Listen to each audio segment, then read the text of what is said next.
Cool. So, how to travel. Step 1, book a flight. Step 2, plot your spots and book your accommodation. Step 3, make some friends and hit the track. Step 4, send it. All this, how to do it cheaply, and much, much more.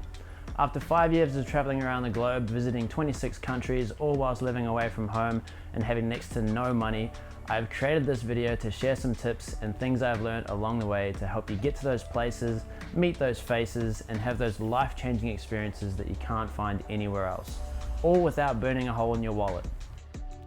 Contrary to what you might believe, flying is not expensive. It can be, but it doesn't have to be. During my first 3 years away from home traveling the world, I managed to visit Indonesia, China, Greece, Croatia, London, Spain, France, Italy, Malta, Vietnam, the Philippines, most states of Australia, and traveled home to New Zealand about 12 times, all whilst not having more than 3,000 Australian dollars in my account at any given time.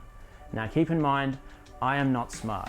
I solo traveled with zero experience, zero insurance, not eating much. I slept in cars, hammocks, hospitals, couches, and wherever else I could find. But it was cheap and it was a hell of an adventure. But for now, let's start with the first step. Book a flight.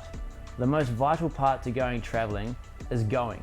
So whether you book the flight a week from now or a year from now, just book something. It'll creep up on you, and that way you have to figure out other things like accommodation, places to go, transport, making friends, and all the other things that I'm going to talk about in my other videos. So first of all, decide where you want to go and for how long. Do you want to go to one place in particular or multiple places? Cross borders on foot and fly out of somewhere else? If you only have a limited amount of time and you only want to visit one place, then I'd suggest booking just a return flight, as they're generally cheaper than 2 one-way flights. See, a one-way flight to Paris is about $815 at the cheapest, but if you book a return flight,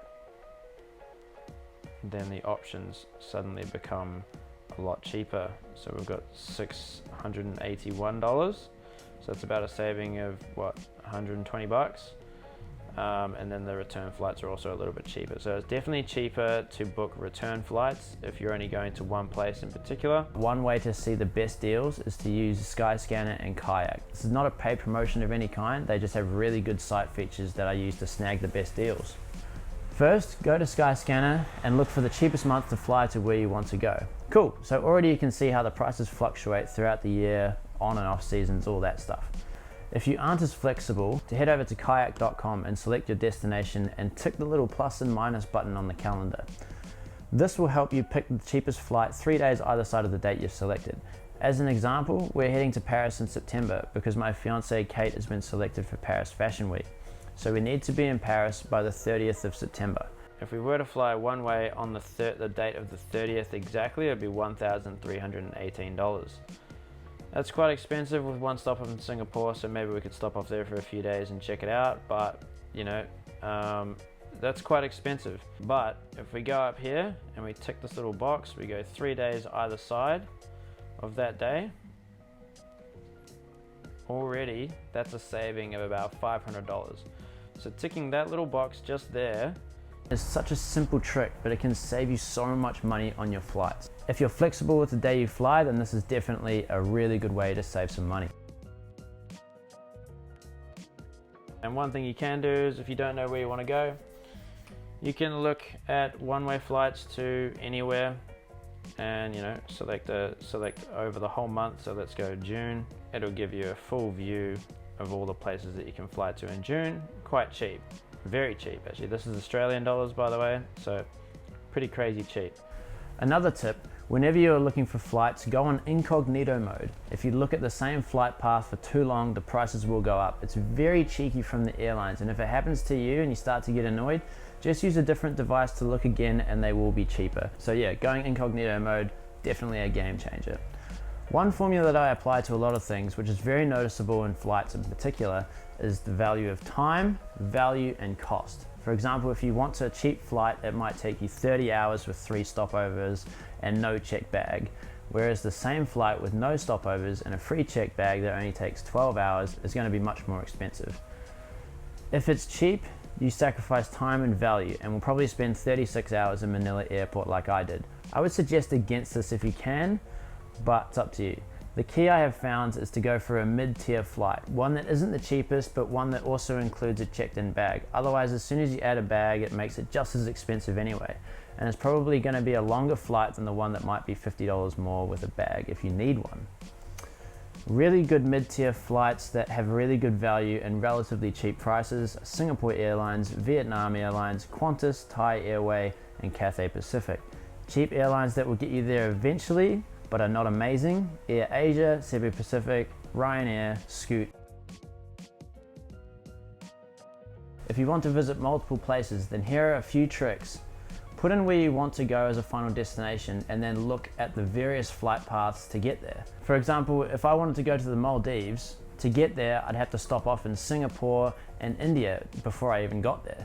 Same as if I wanted to fly to London. I would have to stop off in Kuala Lumpur and then maybe United Arab Emirates before I got to my final destination. If you have the time and you want to see as much as possible, fly to the stop-off points for very cheap and spend a few days at each place. Yeah, you'll spend an extra few dollars in the process of visiting extra places, but you visited extra places and probably only spent the same amount that you would have otherwise spent on flights to fly directly, because it's more expensive that way. Obviously, bigger airports are cheaper to fly into, and places that are close to each other are also cheap. And as an example, if you fly into Thailand, then you may as well visit Vietnam and the Philippines whilst you're in the area. Because it's all within the vicinity, it brings the cost down hugely. Same as pretty much in Europe. I remember one time I walked up to the counter in Athens airport and asked for the cheapest flight anywhere, and got on a flight to Croatia for 35 euros with a checked-in bag. I thought this was an amazing deal, but I looked afterwards and found flights were even cheaper than that one. So, if you really want cheap flights, the solution is time and flexibility. Flights are generally cheaper the further away they are from the day you book them.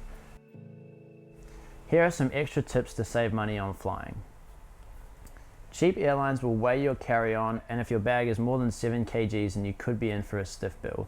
You can take out your laptop and carry it onto the plane, and that is one way to get around it, and the dogs can't do anything about it. Cheap airlines will also try to trick you by not giving you proof of the checked-in bag that you might have paid extra for, meaning that you might have to pay extra on the day of your flight, which you don't want to do. Cheap airlines will also try to stitch you up if you do not have a printout of your boarding pass.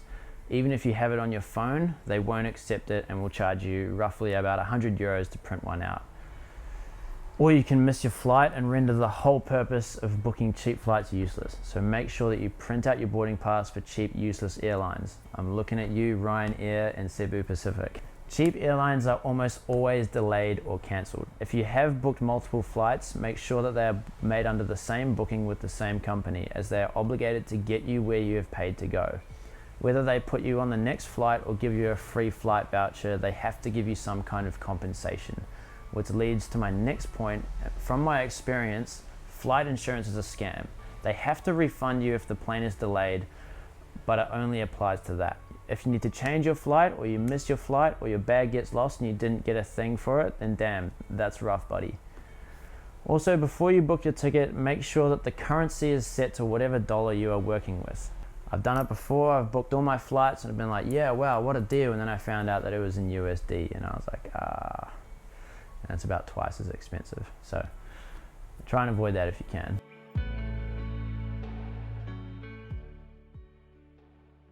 If you have a checked-in bag, don't book it in on the day of your flight and stay below the limit of what you're allowed to. Save yourself being one of those people that has to unpack their bag at the airport and wear all their clothes. Yes, I've done it. Yes, it's stressful. Try and avoid doing it. If you have a skateboard, they will not allow this as a carry-on, even if it's strapped to your bag, because apparently it's a weapon. It's actually the skateboard. So she made me take these wheels off, and then like there's this large metal bar sticking out, and I was like, arguably it's more of a weapon now.